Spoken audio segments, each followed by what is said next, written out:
Okay, so we are now, what I decided I wanted to do is give everybody a chance to understand from a head coach and a director's position is what profiling looks like. When I profile my players against best v best, so looking at the development squad, then going into the national program, what does best v best look like? So we start with our bowling. So this is for spin and pace. The first element there is the fact that they've got an X factor. So from a pace perspective, if you're a fast bowler, I want you to be able to bowl fast, consistently, regularly on top of off stump, have a bouncer, have a variation, have effective yorkers, be able to use the weapon of speed, be something different than the majority, because a lot of bowlers are bowling, 60, 70, 80, late 70 miles per hour, and they're happy with that. There must be an element of an X factor. There has to be something where we give something different. And Lemar is a prime example of this. Left arm seam bowler, swings the balls nicely, has a consistent action, and has the ability to come back in different sort of periods of the game to be effective. And still a working product, by the way. In terms of spin department, then what we're looking at is somebody who's regularly, consistently spinning the ball in a tight area and affecting, both wickets through the gate, bowling both sides of the wicket in terms of bowling past the bat on both sides of the wicket, ability to have drift flight, has the wrong variation. So these are the X factors that we're looking for in terms of the bowlers. So there must be something different about you compared to everybody else. The second thing here is very basic, but also valuable and very important, is the solid basics to support the demands of the action. And this is one for our fast bowlers, mainly because the spinners tend to bowl large volumes over the year. Our fast bowlers, unfortunately, break down more consistently, haven't got the body or the demand to bowl consecutively fast and repeatedly fast, day in, day out, week in, week out. So bodies take a impact, but then it doesn't get linked to our sort of gym program, if you like. The next one is execute skills to a high degree under pressure.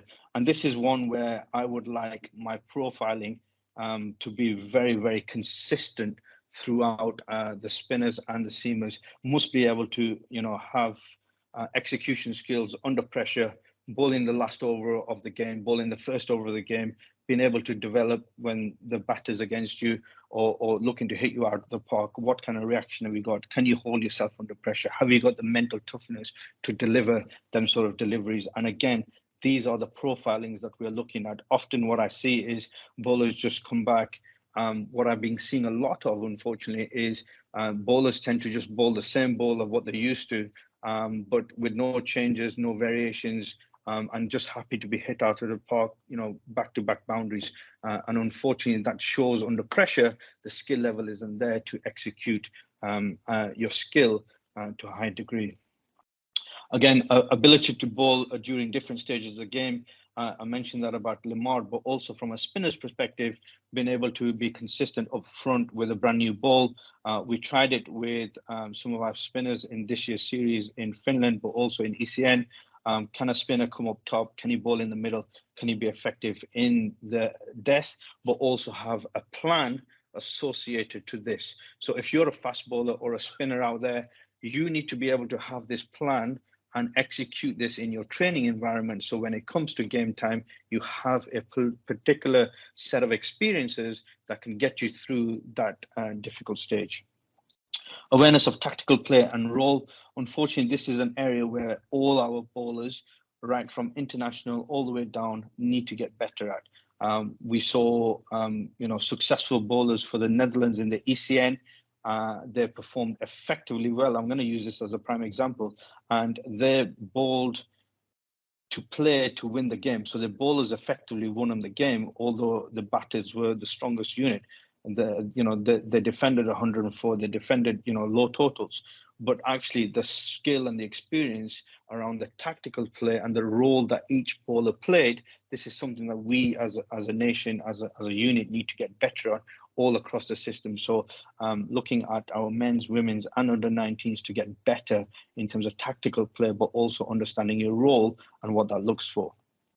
And has a high degree of self-resilience. As a bowler, we all go for 4s, 6s, you know, some go for 6 in a row, but we have to have a resilience in order to come back, stay calm under pressure, and obviously come back and deliver. So if you're a fast bowler or a spinner, these are the 6 things amongst many others that we will be looking at when I do my matchups in order to get you in position. Okay, next screen, please.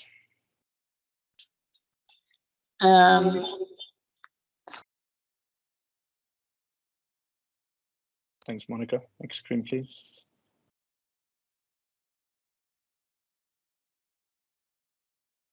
Just while Monica's taking that, trying to sort that out, I think it will be a good time to take a screenshot of this if you're a fast bowler. These are certain, you know, cues that you can have pinned up on your wall or in your training environment, or if there's anybody from cricket clubs out there that want to screenshot this out to your players, you're more than welcome to do that. Obviously, this program is being recorded, so we can send it out on a later day, and I'm happy to send out the presentations as well.